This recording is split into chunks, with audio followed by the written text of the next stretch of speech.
السلام عليكم ورحمة الله وبركاته. الركن إني سنين كبدل في أبي كندا. يعني هكا كان عند أبي سنين سنين جت شوف إيدو.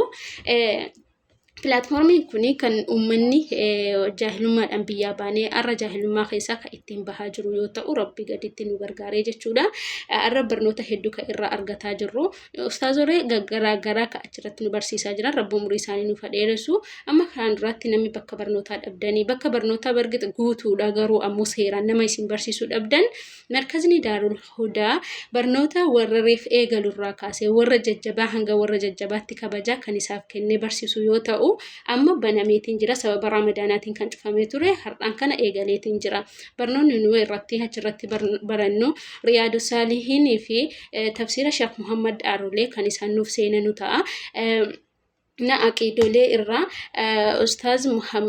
أستاذ عبد الرحمن كأمور إنساتك تكتاكي هنا رتلينا مهم بينهن جرو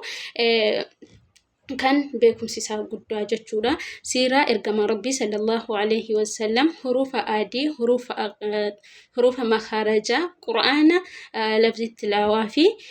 أقسمة تلقينا حفظ لنا مبربادن أجمعنا تفوقان دندساني جتشورا كناف كتاتي ندوبسا لكوسا لسيني فينين كا فيسبوكي دار الهدى جتاني يوبرسيتان كهي سيني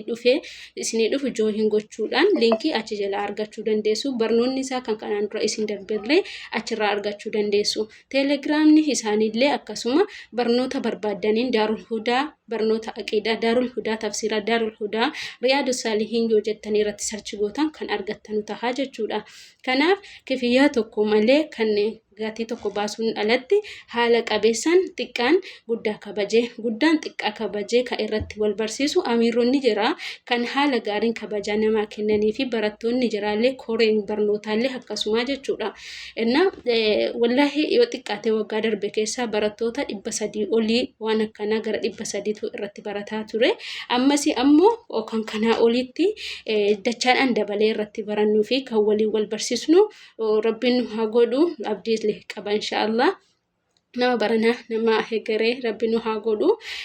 نمي براتشوف هيتن خيستو سجلي الشيخ محمد أرلين نمي ولا تاني هنجر تاني سنين جدا كتا ولين هابرنو فيسبوك جرا سيرش gochuudhaan maqaalee isiniif ka'a barnoota barbaadan barachuu dandeessu kabajaadhaan jaalalaadhaan isiniin jenna seenaa